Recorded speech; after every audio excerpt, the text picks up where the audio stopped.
سنیے حضور علیہ السلام کی تعلیمات۔ آقا کریم علیہ الصلوۃ والتسلیم نے ارشاد فرمایا 7 لوگ ایسے ہیں جو کہ مرنے کے بعد جن کے چہرے قبلہ سے پھیر دیے جاتے ہیں، جن کا رخ قبلہ سے پھیر دیا جاتا ہے۔ وہ 7 لوگ کون کون سے ہیں؟ توجہ کے ساتھ سماعت کیجئے۔ پہلے شخص کا ذکر کیا حضور نے، شارب الخمری، شراب پینے والا انسان جو شراب پیتا ہے، حضور نے ارشاد فرمایا مرنے کے بعد اس کا چہرہ قبلہ سے پھیر دیا جاتا ہے۔ دوسری بات حضور نے ارشاد فرمائی بردہ فروش، انسانی اعضاء کو بیچنے والے لوگ۔ آج یہ بھی کاروبار ہوتا ہے، آنکھیں پہلے تو قتل کیا جاتا ہے، اس کے بعد آنکھیں نکالی جاتی ہیں، جگر نکال لیا، دل نکال لیا، اور جسم کے جو پارٹس آف باڈی ہیں، جو قیمتی اعضاء ہیں، ان کو نکال کر بیچ دیا جاتا ہے۔ تو حضور نے ارشاد فرمایا ایسے لوگ جب یہ مریں گے تو ان کا چہرہ قبلہ سے پھیر دیا جائے گا۔ پھر حضور نے ارشاد فرمایا تیسرے نمبر پر ایسا آدمی کہ جو جھوٹی گواہی دینے والا ہو، جب وہ مرے گا تو اس کا چہرہ بھی قبلہ سے پھیر دیا جائے گا۔ چوتھے نمبر پر حضور نے ارشاد فرمایا سود کھانے والے لوگ جب یہ مریں گے تو ان کا چہرہ قبلہ سے پھیر دیا جائے گا۔ اور قبلہ سے چہرے کا پھر جانا یہ کوئی معمولی گناہ نہیں ہے، یہ بہت بڑا گناہ ہے، رب کی ناراضگی ہے، اور رب ناراض ہو جائے تو بندہ جنت کے سوا جہاں مرضی جائے جنت میں داخل نہیں ہو سکتا۔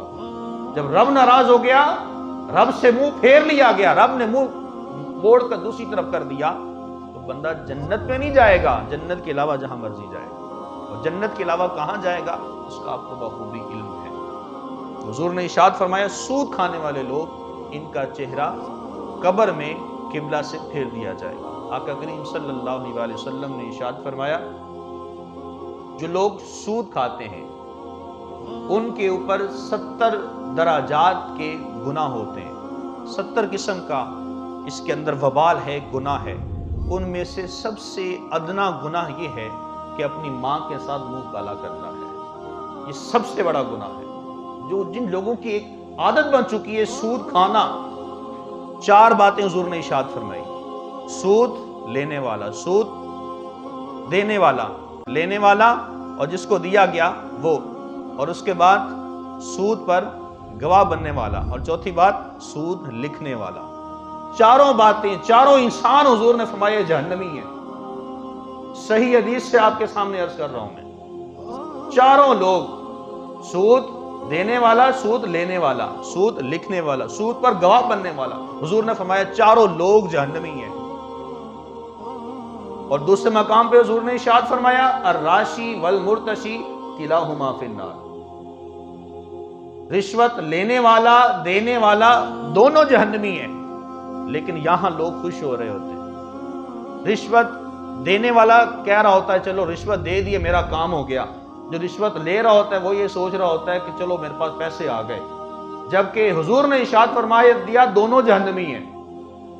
تو سود کے بارے میں حضور نے ارشاد فرمایا ایسے لوگ ہیں مرنے کے بعد ان کا چہرہ قبلہ سے پھیر دیا جائے گا۔ اس کے بعد حضور نے ارشاد فرمایا والنائحۃ، نوحہ کرنے والی خواتین، آہو بکا کرنے والی خواتین، گریہ وزاری کرنے والی خواتین، مرنے پر اپنے گریبان چاک کر دینے والی، اپنے زانوں پر پیٹنے والی، اپنے چہرے کو نوچ جانے والی خواتین جب یہ مریں گی تو ان کا چہرہ قبلہ سے پھیر دیا جائے گا۔ صبر اور شکر یہ اسلام کی تعلیمات ہیں۔ بیٹا چلا جائے، شوہر چلا جائے، بیٹی دنیا سے چلی جائے، کوئی رشتہ دار چلا جائے، انسان بے ساختہ رو پڑتا ہے، اور یہ اس میں بندے کا اپنا کوئی کمال نہیں ہوتا، آنسو نکل آتے ہیں۔ آقا کریم علیہ الصلوۃ والتسلیم کے صاحبزادے جب حضرت ابراہیم رضی اللہ عنہ کا وصال ہوا تو حضور روئے، لیکن حضور نے نہ تو اپنے زانوں کے اوپر ہاتھ مارے، نہ حضور نے اپنا گریبان چاک کیا، نہ حضور نے اپنے چہرے کے اوپر ہاتھ مارے۔ آنسوؤں کا نکل آنا یہ بے اختیاری ہوتا ہے، کسی کے اختیار میں نہیں ہوتا، لیکن یہ جو آہو بکا کرنا ہے، بین بین کرنا ہے، اپنے گریبان کو چاک کر دینا ہے، اور کفریہ کلمات اور شرکیہ کلمات زبان پر لے کر آنا ہے، یہ اس عورت کا ذکر ہے جس کے بارے میں حضور نے ارشاد فرمایا اگر یہ عورت مرے گی تو ان کا چہرہ قبلہ سے پھیر دیا جائے گا۔ اس کے بعد حضور نے ارشاد فرمایا ذخیرہ اندوزی کرنے والے لوگ جو مال سٹاک کر کے رکھتے ہیں، جمع کر کے رکھتے ہیں، مسلمانوں پر تنگی پیدا کرتے ہیں. جیسے آپ لوگ دیکھتے ہیں آئے روز کس سے اخبارات میں آ رہے ہوتے ہیں، ٹی وی چینلز پر دکھا رہے ہوتے ہیں فلاں سیاستدان سے اتنی چینی برآمد ہو گئی، فلاں سے اتنی گندم نکل آئی، فلاں سے یہ نکل آیا، فلاں سے یہ نکل آیا. کوئی عام قسم کا آدمی اس سے بھی کوئی نہ کوئی برآمد ہو رہا ہوتا ہے. یہ بات ذہن میں رکھیے، مسلمانوں پر فاقہ کشی کرنے میں یہ لوگ برابر کے شریک ہیں کہ اگر انہوں نے چیزیں سٹاک کر کے رکھی ہوئی ہیں، ذخیرہ اندوزی کر کے رکھی ہوئی ہے کہ مسلمانوں پہ آسانی پیدا نہیں کر رہے کہ بس بچا کے رکھا ہوا ہے. اس کے بارے میں حضور کا کیا فرمان ہے، توجہ کے ساتھ سنیے. حضور نے ارشاد فرمایا، جس شخص نے 40 دن تک ذخیرہ اندوزی کی، 40 دن، 1 مہینہ اور 10 دن، اب جو سال اور کتنے سالوں سے کر رہے ہیں وہ بھی ذرا سوچیں. حضور نے فرمایا جس شخص نے 40 دن تک ذخیرہ اندوزی کی، اللہ رب العالمین جل شانہ اس بندے کو 40,000 سال تک جہنم کی آگ میں جلائے گا. صرف 40 دن کی ذخیرہ اندوزی، مسلمانوں پہ تنگی کی پیدا کی اس نے. وبال کتنا ہے؟ 40,000 سال تک اس بندے کو جہنم کی آگ میں پگھلایا جائے گا کہ تو نے مسلمانوں پہ تنگی کیوں پیدا کی. تو فرمایا کہ ذخیرہ اندوزی کرنے والا جب یہ مرے گا تو اس کا چہرہ قبلہ سے پھیر دیا جائے گا. اس کے بعد حضور نے 7ویں شخص کا ذکر کیا، تارک الجماعہ، جماعت کو چھوڑنے والا. نماز وقت پہ نہیں ادا کرتا، جب جی چاہا نماز پڑھ لی، جب جی چاہا چھوڑ دی. جب جی میں آیا کہ نماز پڑھنی ہے تو پڑھ لی، جماعت تک چھوڑ دی. جماعت چھوڑنے کا عادی ہے، نماز با جماعت ادا نہیں کرتا، بس نماز ہی پڑھنی، پڑھ لوں گے. حضرت امام محمد بن صبا رحمۃ اللہ تعالی علیہ، امام شیبانی علیہ رحمہ اور امام اعظم ابو حنیفہ علیہ رحمہ کے یہ شاگرد ہیں. ان کا قصہ پڑھ رہا تھا. فرماتے ہیں کہ 40 سال بیت چکے، میری کبھی جماعت تو کیا تکبیر اولیٰ بھی فوت نہیں ہوئی. تکبیر اولیٰ میں نے امام کے ساتھ میں نے ادا کی 40 سال تک. میری والدہ کا انتقال ہو گیا تو میں اس دن گھر کی مصروفیات میں اور ماں کی پریشانی کی وجہ سے کہ ماں دنیا سے چلی گئی، دکھ غم میں تھا، تو میری تکبیر اولیٰ فوت ہو گئی. جب میں مسجد میں پہنچا تو دیکھا کہ امام صاحب سلام پھیر کے فارغ ہو گئے.